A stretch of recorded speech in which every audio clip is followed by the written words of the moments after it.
আসসালামু আলাইকুম ভিউয়ার্স, আপনারা স্ক্রিনে যে মেশিনটি দেখতে পাচ্ছেন এটিতে একটি পেট্রোল ইঞ্জিন রয়েছে। এই পেট্রোল ইঞ্জিনটির কার্বোরেটর ফ্লাডিং হচ্ছে বা কার্বোরেটরের থেকে অতিরিক্ত জ্বালানি ওভারফ্লো হয়ে পড়ে যাচ্ছে। আজকে আমরা দেখব কার্বোরেটর ফ্লাডিং কেন হয়।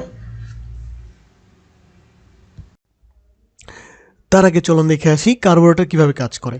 কার্বোরেটর মূলত বাতাস এবং জ্বালানির সঠিক মিশ্রণ বা অ্যাটোমাইজেশন তৈরি করে। পিস্টন যখন টিডিসি থেকে বিডিসির দিকে ধাবিত হয় তখন ইঞ্জিন সিলিন্ডারে বায়ুশূন্যতার কারণে এয়ার ক্লিনার হতে বাতাস সিলিন্ডারের মধ্যে বা সিলিন্ডার দিকে ধাবিত হয়। ঠিক ওই টাইমে ওই বাতাসের মধ্যে কার্বোরেটর জ্বালানির সঠিক মিশ্রণ তৈরি করে বা অ্যাটোমাইজেশন করে।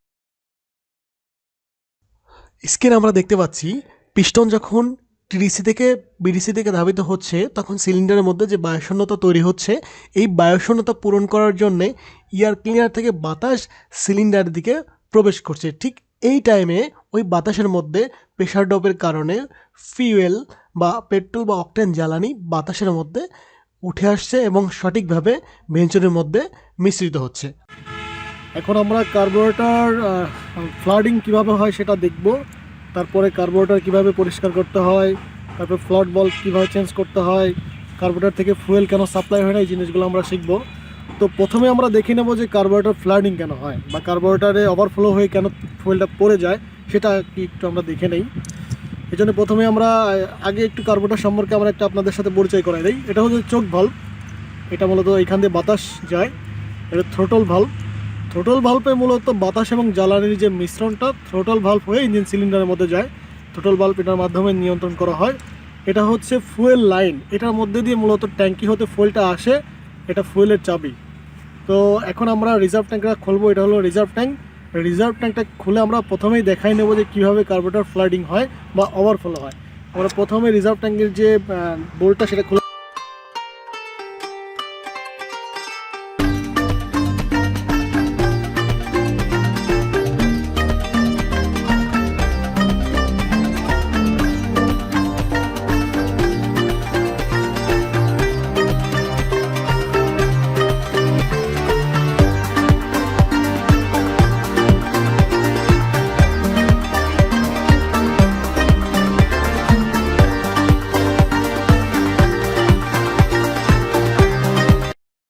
দেখি এখানে কার্বোরেটর ট্যাঙ্কিটা একটু উপরে রাখেন। এই যে কার্বোরেটর ফ্লাডিং হচ্ছে, এ দেখেন মূলত যদি কোনো কারণে এইখানে ফ্লাড ভাল্বটা নষ্ট হয়ে যায়, কার্বোরেটর এইভাবে পড়তে থাকবে। এই যে পড়তেছে, দেখেন এই যে কার্বোরেটর ফ্লাডিং হয়ে পড়ছে। যখন কার্বোরেটরে ফ্লাড ভাল্বটা ঠিক থাকবে তখন কিন্তু এই ফ্লাডিংটা আর হবে না। তো মূলত এখানে একটা ভাল্ব আছে, এটা কীভাবে নষ্ট হয়ে গেলে কীভাবে ফ্লাডিং হয় আমরা আর একটু ক্লিয়ার করে দেখাবো। আমি এখন পাইপটা একটু খুলে নেই।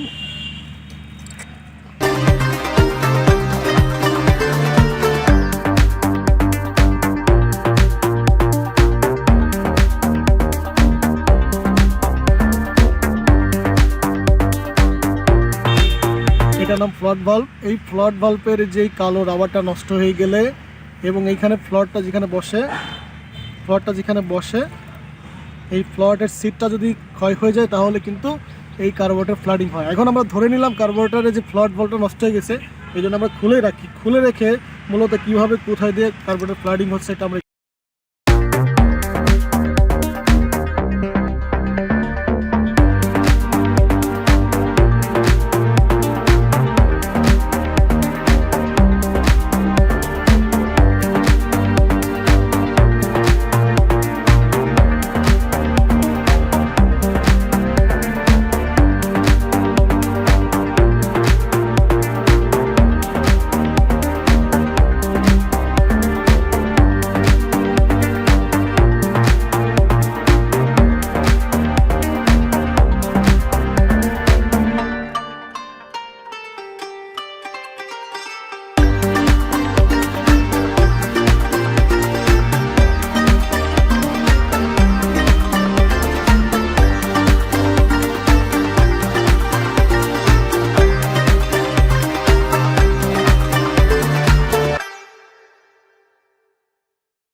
ফ্লট বাল্বটা নষ্ট হওয়ার কারণে কিন্তু এই রিজার্ভ ট্যাঙ্কিটা ফুল হয়ে ফুয়েলটা মেইন জেট দিয়ে যেটা ওভারফ্লো দেখাচ্ছে। এইভাবে কিন্তু যদি এই ভাল্বটা নষ্ট হয়ে যায় তাহলে কিন্তু ফুয়েল খরচ বেড়ে যাবে এবং মাইলেজ কমে যাবে, অতিরিক্ত জ্বালানি কম্বাসন চেম্বারে চলে যাবে। সেক্ষেত্রে আপনার জ্বালানি খরচ হবে কিন্তু ইঞ্জিনের লোড নেবে না। তো আমরা এখন তেলটা একটু ড্রেন করে নিই। ড্রেন করে আমরা দেখলাম কার্বোরেটর কীভাবে ফ্লাডিং হয়। মূলত এই যে মানে ফ্লট বাল্বের যে রাবারটা এটা যদি ক্ষয় হয়ে যায় এটার কারণে কিন্তু কার্বোরেটর ফ্লাডিং হবে। আর একটা জিনিস হয় সেটা হচ্ছে কি সিট, অর্থাৎ কার্বোরেটর যেখানে বসে যে সিটটা, সেই সিটটা যদি ক্ষয় হয়ে যায় তাহলে কিন্তু কার্বোরেটর ফ্লাডিং হয়।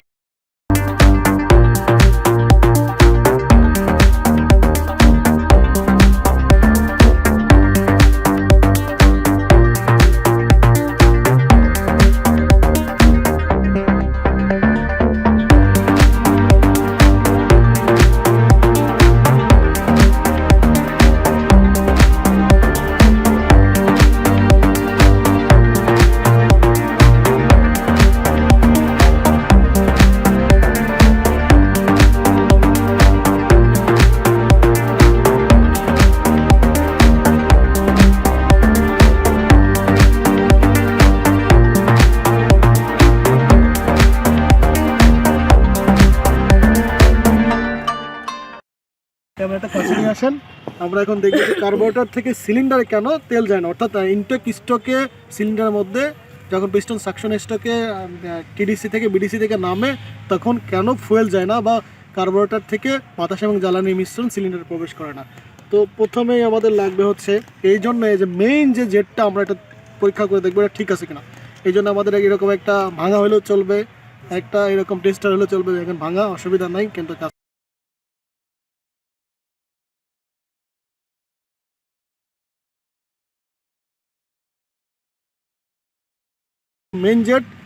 মেইন জেট যদি অপরিষ্কার তেল বা ময়লার কারণে এই ছিদ্রগুলো বন্ধ থাকে, যে ভিতরে ছিদ্র আছে ছিদ্রগুলো বন্ধ থাকে, তাহলে কিন্তু এই মেইন জেট দিয়ে কিন্তু কি যাবে, ময়লা ঢুকে তেলটা যাবে না। তো এটা একটু আপনারা মনে রাখবেন যে মেইন জেটটা ঠিক আছে কি না এটা পরিষ্কার করে নিতে হবে। এটা সিম্পলি একটা যে আমরা এই গুণা বা তার দিয়ে এগুলো কিন্তু সুন্দর করে পরিষ্কার করলে হয়ে যায়, এরকম পরিষ্কার করলে হয়ে যাবে সিম্পলি এইরকম মানে গুণা বা তার দিয়ে এর ভিতর দিয়ে এরকম পরিষ্কার করলে হয়ে যাবে।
আমরা মেইন জেটটা লাগাবো। এই যে মেইন জেট, এটার নাম হচ্ছে মেইন জেটটা রাখলাম, তারপরে স্ক্রুটা রাখলাম, এটা মেইন জেট স্ক্রু, এটা হচ্ছে এরকম এই পালি দিতে হবে। তারপরে আমরা সেই ভাঙা টেস্টার দিয়ে আবার এটা লাগাই দেবো। এটা একটু ভালো মতো একটু টাইট করে দেবো যেন লুজ না হয়, এটাকে টাইট করে দিলাম। তো এখন আমরা যেটা লাগাবো সেটা হচ্ছে ফ্লট ভাল্ব। এই ফ্লট ভাল্বটা লাগাবো। এটার জন্য প্রথমে আমাদের ফ্লটের সাথে ফ্লট বাল্বটা রাখতে হবে। এই রাখলাম ফ্লটটার সাথে ফ্লট বাল্ব। তারপরে এইটা এরকম পজিশন মতো রাখতে হবে, এখানে রাখতে হবে এরকম। এই যে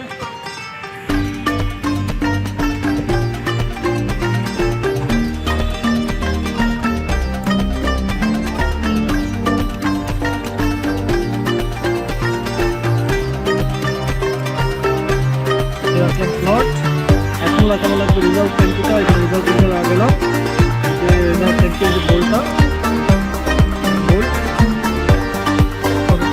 রাখলাম। তারপরে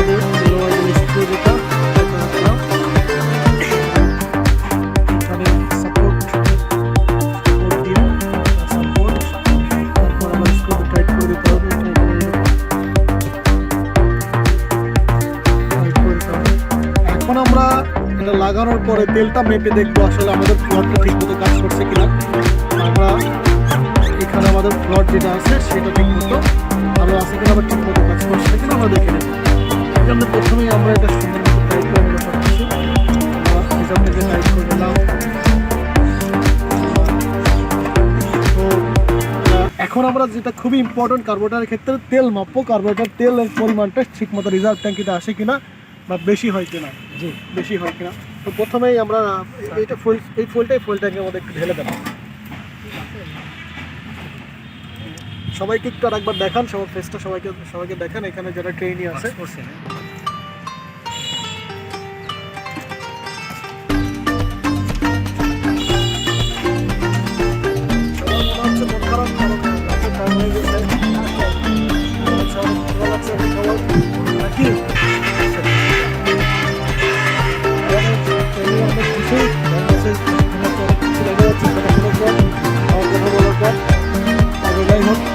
এখন আমরা দেখবো যেটা খুবই ইম্পর্টেন্ট বিষয়, সেটা হচ্ছে কার্বোরেটর তেল মাপবো। আমরা এর আগে আজকে দেখলাম যে কিভাবে প্লাঞ্জার বাঁধার পরে পরীক্ষা করতে হয়। আমরা এখন দেখবো কার্বোরেটর বাঁধার পরে কীভাবে পরীক্ষা করতে হয়। এখানে আমরা তেল মেপে দেখবো যে আমাদের ফ্লটটা ঠিক মতো কাজ করছে কিনা। তো প্রথমে আমরা ফুয়েল ট্যাঙ্কি থেকে ফুয়েলটা নিব। এই যেমন ফুয়েলটা নিচ্ছি, ফুয়েল ট্যাঙ্কিতে ফুয়েলটা লাগাইলাম। তো আমি একটু ড্রেন প্লাগ খুলে একটু হাওয়া বের করে নেবো, কারণ না হলে রিজার্ভ ট্যাঙ্কিটা হাওয়ার কারণে আসবে না, ফুয়েলটা আসবে না। আমি একটু হাওয়া বের করে নিচ্ছি।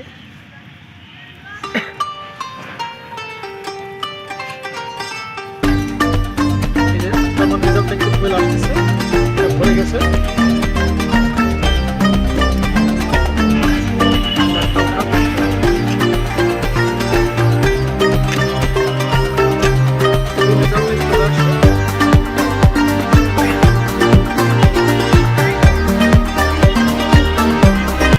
এখন রিজার্ভ ট্যাঙ্কিটার পর্যাপ্ত পরিমাণে ফুয়েল আসছে, ট্যাঙ্কিটা একটু উঁচা করেন। দেখেন এখন কিন্তু কোনো কার্বোরেটর ফ্লাডিং হচ্ছে না। দেখেন এখন আপনারা ভালো করে দেখেন, ট্যাঙ্কিটা উপরে রাখেন, গ্র্যাভিটিটা লাগবে, কোনো কার্বোরেটর ফ্লাডিং হচ্ছে না। বাট আমরা এখন মেপে দেখব ফুয়েল ট্যাঙ্কি থেকে যে ফুয়েলটা আসছে রিজার্ভ ট্যাঙ্কির এই লেভেল পর্যন্ত, অর্থাৎ এটা ফ্লাডিং হলে পরে উপরে উঠে যাবে, বাট আমরা দেখবো এটা নিচের লেভেল পর্যন্ত থাকে কিনা। যদি ঠিক থাকে, নিচে এই লেভেলের নিচে থাকে, তাহলে ধরে নেব যে আমাদের কার্বোরেটরটা ঠিক আছে। তো আমরা এখন কার্বোরেটরটা খুলে দেখবো, এটা কার্বোরেটর তেলটা মাপবো। প্রথমে মাপার জন্য আমাদের কি করতে হবে, একটা এরকম পাত্র লাগবে, এরকম একটা পাত্র লাগবে। এই পাত্রের মধ্যে আমরা রিজার্ভ ট্যাঙ্কির যে ফুয়েলটা সেটা আমরা দেখব। তো এই যে ড্রেন প্লাগটা আমরা খুললাম, এটা খুব সাবধানে, এটা যেহেতু মেজার করবো, এক ফোঁটা ফুয়েল যেন বাইরে না পড়ে একটু খেয়াল রাখতে হবে। তো এরকম একটা প্লাস্টিকের স্বচ্ছ পাত্র হলে ভালো হয়। আপনারা 15 টাকার যে পানির বোতল মামপট এটাতে করতে পারবেন, কেটে সুন্দর মতো। এই যে আমরা তেলটা ঢেলে নিলাম, এই পরিমাণ তেল আমার রিজার্ভ ট্যাঙ্কিতে ছিল। আরও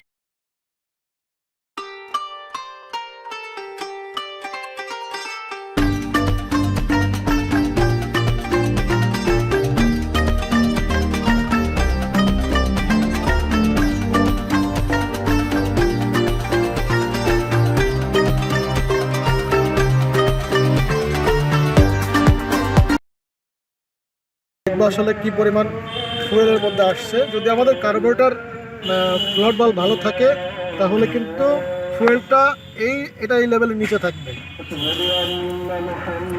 প্রথমে আমরা ড্রেন প্লাগের এই বোল্টটা লাগাই নিব, না হলে ফুয়েল লিক করবে, এবং এই নিচে হাত দিয়ে রাখবো, তারপর এটা ঢালবো। দেখেন, তার মানে আমাদের কিন্তু কার্বোরেটর ঠিক আছে। যেহেতু ওভারফ্লো হলে তেলটা বেড়ে যায়, তো কিন্তু ওভারফ্লো হচ্ছে না, এবং ফ্লট বাল্ব ঠিক আছে বিধায় কার্বোরেটর যে লেভেলে ফুয়েলটা আছে এই লেভেল থাকতে ধরে নিতে হবে আমাদের কার্বোরেটরটা ফ্লট ভালো আছে, কার্বোরেটর ঠিক আছে এবং বাধা ঠিক হয়েছে। সবাইকে ধন্যবাদ, সবাই ভালো থাকবেন, সুস্থ থাকবেন। পরবর্তীতে দেখা হবে অন্য কোনো ভিডিও নিয়ে।